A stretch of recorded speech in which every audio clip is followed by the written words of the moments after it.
So, magandang araw. I hope everyone who is watching this video is safe, healthy, and happy. So, I'd like to share with you a presentation or a lecture on proving validity. So, we will discuss how to prove validity of arguments using the truth table. So basically, there are several ways of proving validity of an argument. So we can use the truth table, we can use formal proof, we can use uh, proving invalidity by contradiction. But for our lesson for today, we shall use the truth table to prove the validity of an argument. Okay, so the objective of this presentation is for us to determine truth value of logical statements, to be able to construct truth table, and to be able to use the truth table to determine validity of an argument.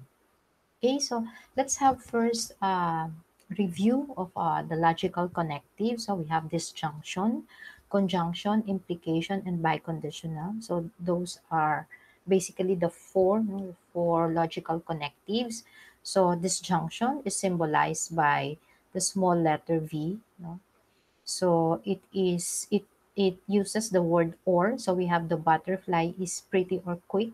So we have P or Q. P is the proposition the butterfly is pretty, and quick is symbolized by Q. So we have the butterfly is pretty or quick symbolized as P or Q. And then we have the second connective, which is conjunction, which uses the word and is symbolized by the hat. So this time we have the butterfly is pretty and quick as P and Q. Then we have the implication or conditional, no? So they mean the same thing. So this is symbolized by an arrow. So we see the words if then. So if the butterfly is pretty, then it is quick. So we have P implies Q. And finally, we have the biconditional, which uses the phrase if and only if, and is symbolized by three bars or in some books by double-headed arrow. So we have the statement the butterfly is pretty if and only if it is quick. So we have P if and only if Q. And then we have a negation, which is symbolized by the tilde. So it is not the case that the butterfly is pretty. So we just negate the proposition P. So we are now to construct a truth table. So when we say table, it is composed of rows and columns, no? So yung column, yung vertical, at yung rows, yung horizontal. So in our particular example, we have 1, 2, 3, 4, 5, 6, 7, 7 columns. And then we have 1, and then 2, and then 3, and then 4 rows. This one is the heading. Okay, so we have 7 columns and then 4 rows. What does the row contain? The row contains the truth value of the variables. No, in our example, we have two variables P and Q. No, we have two variables P and Q. So how many rows do we need to construct? So the formula is 2 raised to the n, where n is the number of variables. So in our case, we have two variables. So 2 raised to the second power, so 2 squared, so that is 4.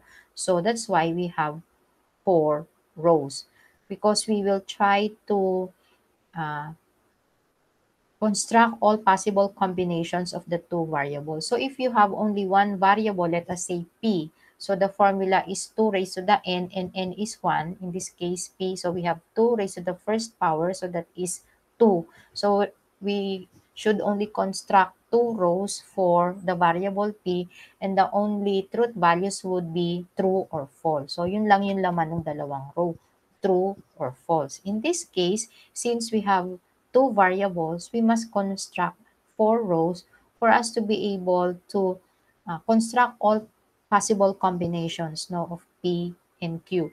So in the first row, both P and Q are true. In the second row, P is true, but Q is false. In the third column, P is false, but Q is true.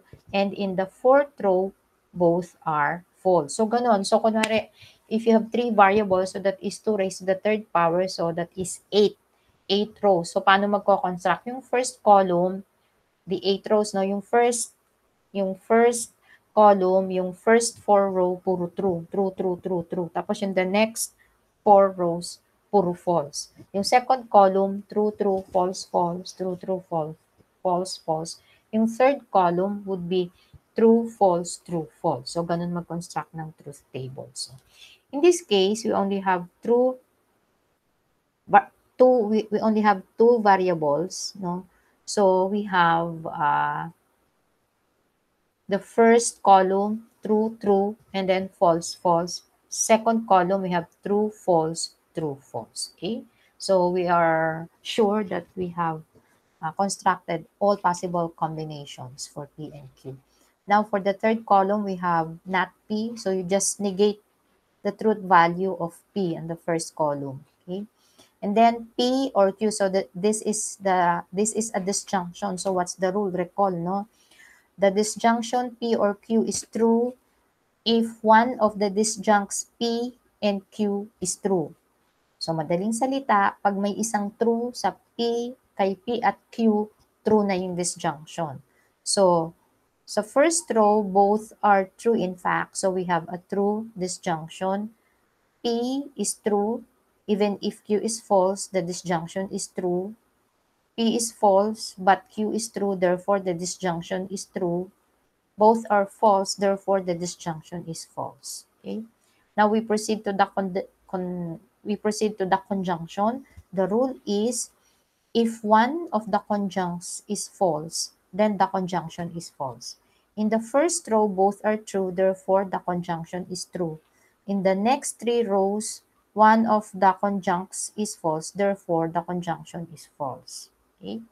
Ulit, sa disjunction, pag may isang true, true. Sa conjunction, pag may isang false, false. What about the conditional? The conditional will only be false if the premise or the antecedent P is true, but the consequent or the conclusion Q is false. So, nasan lang yung combination na TF? So, nasa second row. So, true yung premise or yung antecedent, pero false yung conclusion or consequent, therefore false. All other combination would give a true truth value. What about the biconditional? Ano na yung rule? Pag pareho ng truth value si P and Q, therefore true siya. So yung first row, pareho silang true, so true yung biconditional. Yung fourth row, pareho silang false, therefore true pa rin yung biconditional. Okay? Yung second and third row, because one of the propositions is false. Therefore, the biconditional is also false. So, I hope na-review tayo sa rules. Okay? Now, we try now to determine validity of arguments using truth table. So, how do we do that? Okay? Now, where it is impossible for the premises to be true and the conclusion false, the argument is said to be truth functionally valid argument. An argument whose premises are true and the conclusion false is a truth functionally invalid argument. Sa madaling salita, magiging invalid lang yung argument kung lahat ng premises ay true pero yung conclusion ay false. Okay? Ulitin ko. Invalid yung argument kung lahat ng premises ay true pero yung conclusion ay false. No? Hindi kasi pwede yun. False yung conclusion mo pero puro true yung premises mo. Therefore, that argument is invalid. All other combinations would give a valid argument. So let's try to use the truth table. So we have the first example. R implies C. We have R and therefore we have C. So we have two premises. So the first premise is R implies C. The second premise is R and then the conclusion is C. So we have two variables R and C. So we construct a truth table with 4 rows and then constructing all possible combinations of R and C. So true, true, false, false, true, false, true, false. and then R implies C. What's the rule? If R is true and C is false, therefore, the conditional is false. So, makikita natin yan sa second row. All other rows will have a true truth value. Okay? Second premise R, we just copy the truth value for the first column. And then the conclusion C, we just copy the second column. So, ano na nga yung titingnan natin? Titingnan natin yung conclusion na false. Pagka false yung conclusion, tapos puro true yung premises, invalid siya. Pagka may isang premise na false din, kahit isa lang, valid siya. Okay? So, titingnan lang mo yung row. We shall have to look at the row which has a false truth value for the conclusion and then look at the truth value of the premises. If all premises are true, then the argument is invalid. So, in the second row, the conclusion is false, but we have a false truth value for the first premise, so the argument is valid. The fourth row, the conclusion is false, but the second premise has a false truth value, and therefore, this also makes the argument valid. How about itong mga true na to, wala tayong pakialam dyan. No? Ang titingnan lang natin yung false yung conclusion. Therefore, since there is no row which gives a false conclusion, but true premises, all true premises, walang ganon, walang ganon. Therefore, this argument is valid. Next, we have R implies C, we have C, therefore R. So we have two premises, R implies C, and then the second premise is C, and then the conclusion R. Again, there are two variables, so we have 4 rows. So again, constructing so that we will have all possible combinations. So we have true, true, false, false, true, false, true, false. And then the conditional, this will only be false if R is true and C is false as in the second row. Okay? Then the second premise C, we just copy the second column. And then the conclusion R, we just copy the first column. Again, we look at the row where the conclusion is false and check if the premises are all true, because if that happens, then the argument is invalid. Now, in the third row, we have a false conclusion, but all premises, two premises are true. Therefore, because of the third row, the argument is invalid. Even if in the fourth row we have a false conclusion, but we have the second premise as having a false truth value, because of the third row, because of the third row where all premises are true, but the conclusion is false, this row renders the argument invalid, and therefore the entire argument is said to be invalid. And then we have this another example. We only have one premise, R implies C, and we have the conclusion R implies R and C. Okay, so again, there are two variables. So we construct a truth table which contains 4 rows. So we have true, true, false, false for the first column for the variable R, and then for the second column for the variable C, we have true, false, true, false. And then we have the conjunction. So again, what's the rule? If one of the conjuncts is false, the conjunction is also false. So in the first row, both are true, therefore the conjunction is true. For the next 3 rows, one of the conjuncts is false, therefore the conjunction is false. For conditional, it will only be false if R is true but C is false, which is true in the second row. Therefore, R implies C is false in the second row. All the rest true. What about the conclusion? So we have the conditional for R implies R and C. So we will have a conditional where the antecedent is the first column and the conclusion is the third column. So this implies this. Okay? So it will be false for the second row because we have a TF, true truth value for R, but false truth value for R and C. So that's the only row where the conclusion is false. So we check, alright? But the premise is false also. Therefore, this is still a valid argument. Wala tayong nakita na false yung conclusion tapos true yung premise. No?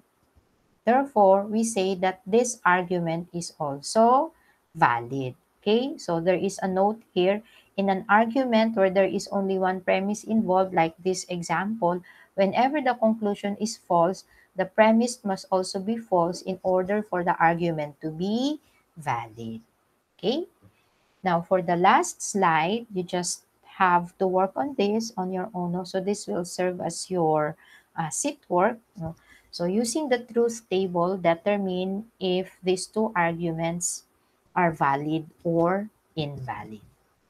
Okay, so I hope that you are able to have a clear grasp of our lesson on proving validity using the truth table.